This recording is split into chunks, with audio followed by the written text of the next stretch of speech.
But he says, along with many scholars, that there's more than 300 prophecies about the first coming of Christ in the Bible.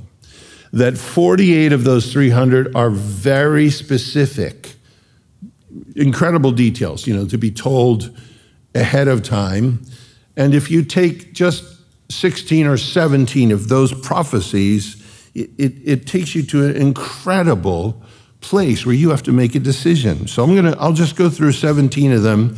You're familiar with these. That he would have to be born in Bethlehem. But thou, O Bethlehem, Micah says, Ephrathah, though thou be little among, here's the important word, the thousands of Judah, yet out of thee shall he come forth unto me, that is to be ruler in Israel, whose goings forth have been from old, from everlasting.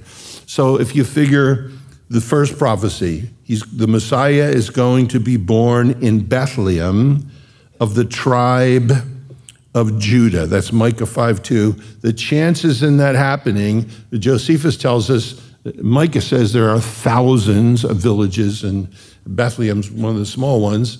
Josephus says over 2,400 villages and towns in the district of Judah in the time that Christ was born. So just the fact that he would hit Bethlehem, first of all, 1 out of 12, the right tribe, and then that he would hit Bethlehem, very conservatively, chances of that happening are 1 out of 2,400 that somebody through history is going to be born in Bethlehem out of the 12 tribes in Judah. So 1 in 2,400.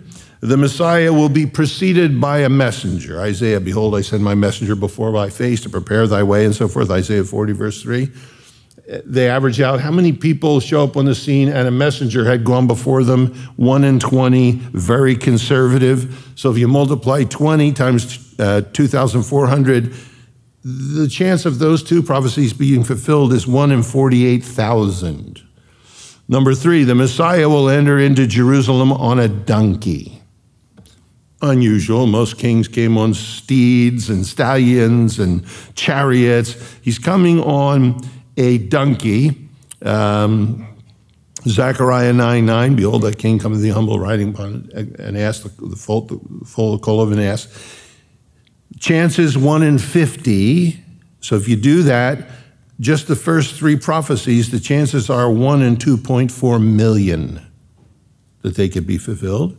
The Messiah is going to be betrayed by a friend. That's not common. You get betrayed by everybody, but Psalm 41:9 tells us that. My own familiar friend had lifted up his heel against me. The chance in that, 1 in 10. If we do that, now those 4 prophecies being fulfilled is 1 chance in 24 million. So let me move a little bit here. His hands and his feet will be pierced. Psalm 22:16, written long before crucifixion was used. That's the remarkable thing about Psalm 22.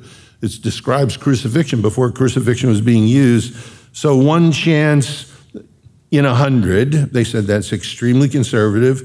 He's going to be wounded by his enemies, which is not real unusual, but you figure 1 in 10 people maybe wounded by their enemies. Probably it's way more than that, but 1 in 10, they say. He's betrayed for 30 pieces of silver, Zechariah 11:12, which is more unusual. 1 chance in 50. By the way, those 7 prophecies now were 1 in 1.2 trillion that they could come to pass. He's going to be spit on and beaten, Isaiah chapter 50, verse 6, 1 chance in 10.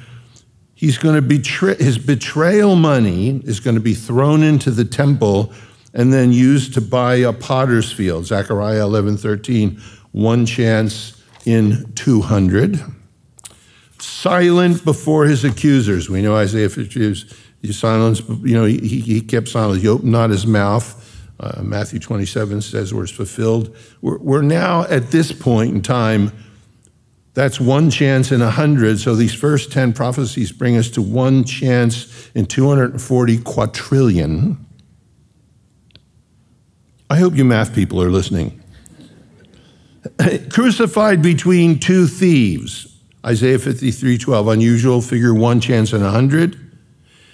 They're going to gamble for his garments when he's crucified, Psalm 22:18, 1 chance in 100. His side is going to be pierced, this one who's coming into the world, Zechariah 12:10, 1 chance in 100. No bones will be broken of this terrible treatment. He goes through all of this stuff, Psalm 34:20, 1 chance in 20. This one's an interesting. His body would not decay after he died.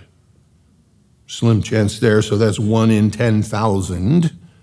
He's going to be buried in a rich man's tomb, Isaiah 53:9, 1 chance in 100.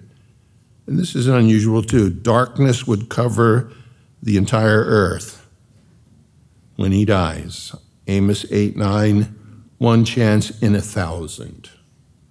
So that's just 17. Look, 300 prophecies in the Old Testament about his first coming. There's more in the Bible about his second coming. 300 about his first coming. 48 of them are very specific in details.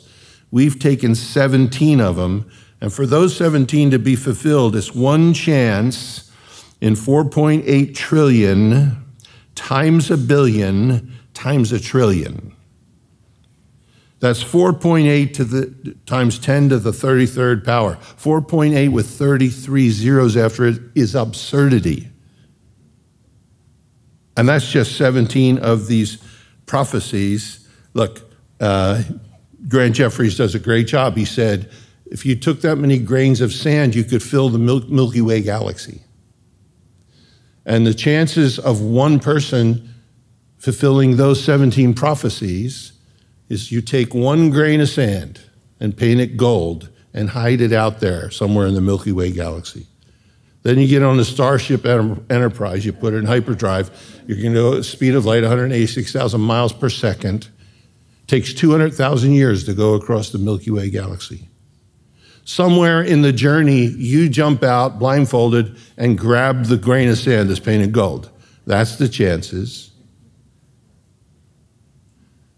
of Jesus Christ coming into the world and fulfilling just 17 of the 48 specific, which is part of a larger cache of prophecies, 300